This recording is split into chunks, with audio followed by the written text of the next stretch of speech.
Hi, folks. Welcome to the Weekend Investing Daily Bite of 1st of October. Good start to the month. Nifty and all other parts of the market rallying. This despite the US government shutting down. So, what does US government shutting down mean?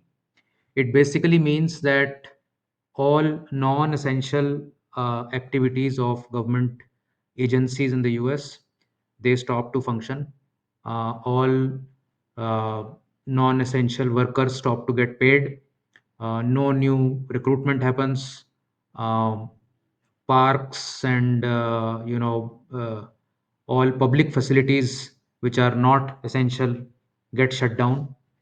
So it's so far we've had many shutdowns in the past, and almost always uh, the result is that both sides of the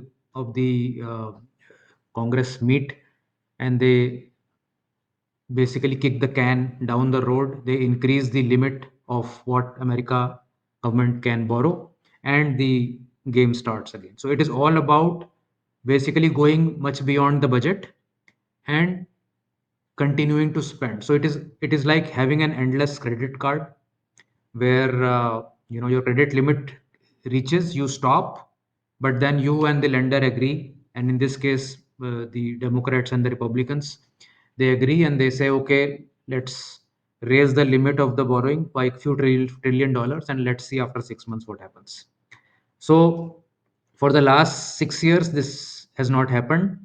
The last shutdown also happened in Trump's presidency. This is the third one under Trump's presidency, but this time, just because previous shutdowns did not cause much damage, does not mean that this is a something one can ignore. It can very easily snowball into a major disaster. With the current administration being as blunt and can I say arrogant and inflexible, they may just hold their stand and not compromise and don't allow the government to function. If that happens, certainly the US market will take a heavy beating. And as economists say in this tweet that I did, uh, GDP could be dropping 0.2% each week if the deadlock goes on. And this is going to be chaos for the rest of the world also. But the market so far is very clear that these are negotiation tactics, just like the tariff business, and they are not willing to play this for now.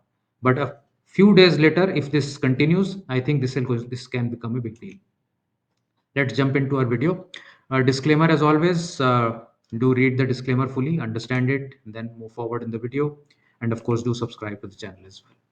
Let's look at some charts. So after 9 days of down move or red candles, we had a very nice green candle, 0.92% up on Nifty, 24,836, and it has closed at a beyond the 2-day high, something that I look for to give a higher probability of the move being more sticky and perhaps more stable going forward. There is no guarantee for anything, but this closing above a 2-day high is certainly the first step towards that. So a great move on the Nifty index. Junior Nifty, milder move here, but 0.36%. No issues on that. Mid caps 0.86%. Nice move here as well. Small caps also up 1.06%. Good move here. And Bank Nifty 1.3%. So RBI utterings of while the interest rate was not cut, but a lot of things have been eased, so there's going to be more liquidity in the system. For instance, one of the most pertinent things that has been done by RBI is to allow loan against shares, the LAS facility as it is widely known, which had a cap of 20 lakhs for I don't know how many years. Now that 20 lakhs cap has suddenly gone to 1 crore. So a lot of people will be able to borrow a lot of more money, and within the market framework, significant number of people borrow against their shares and play some safe strategies on that, so that volume also will increase. So this is net very very good from the market's perspective and in liquidity in general for the economy. Gold is just going up, I can say. 0.67% up today as well.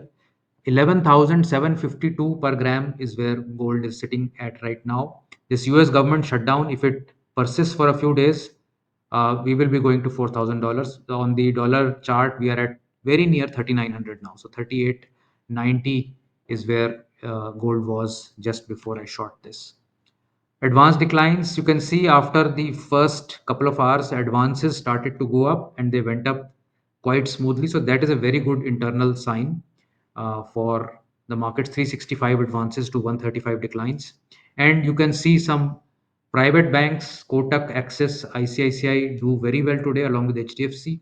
You can see Tata Motors post its demerger of passenger cars and commercial vehicles do very well today, 5.6%. Sun Pharma did very well today. Adani Enterprise did very well today. And there were some losses in PSU banks, which had been running for the last few days, and steel and cement stocks. In the Nifty Next 50 space, you had Adani Group again go up dramatically. Adani Power, Green, and Sol. Mazdog doing well. United Spirits doing well. Naukri doing well. IRFC, uh, PFC, REC. All these companies also will have more liquidity as they are going to get infrastructure status and possibly lower rates for them. Mover of the day is Nazara Tech. Nazara Tech has reported strong sales growth, and there are there were concerns about the management efficiency, but those concerns have been overshadowed uh, by the strong sales growth, and the stock jumped about 9%. Still not out of the woods, I think. I think still just a dead cat bounce, perhaps. Tata Motors, of course, doing very well today. Tata Motors is down dramatically from its last year's high, and today 5.6% move on that demerger uh, event. Sectoral trends. Media stocks, Nazara leading this 3.97%. Private banks almost 2%. Defense stocks 1.6. Capital market 1.5. Financial services 1.3. Pharma 1.3. Nifty Bank 1.3. Real estate 1%. Services sector also nearly 1%. So a lot of gains in lot many sectors.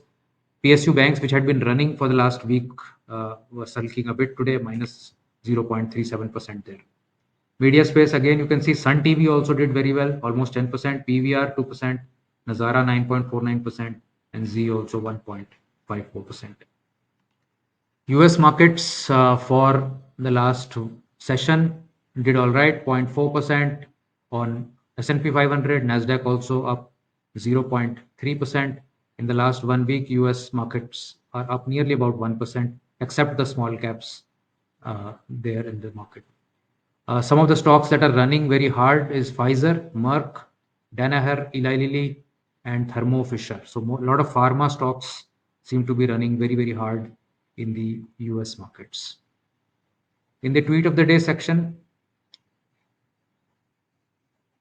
this tweet by Ashish Nanda was discussing the fall in revenues of Zerodha. Nitin Kamath had come out and said that this year they are likely to have a 40% fall in revenues. Uh, and This is because of many reasons, options volume going away and margins on options getting uh, elevated, so on and so forth. So if discount brokers are going to see 40% fall in revenues, that means the exchanges and all other intermediaries are also going to see significant damage, and that may not be so good for the capital markets part of the of the capital market segment part of the market. 40% in revenues is a very large number, and this is something that other entities, listed entities that are there in this space, I think you should be careful in those entities going forward.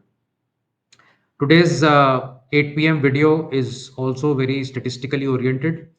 We had 9 red candles on the Nifty, and we'll do some statistical analysis of what happens when you get 9 red candles. What happens after that? It is going to be a historic market signal that you can't ignore. So let's meet again at 8 p.m. and do subscribe to the channel if you haven't so far. Thanks. Bye.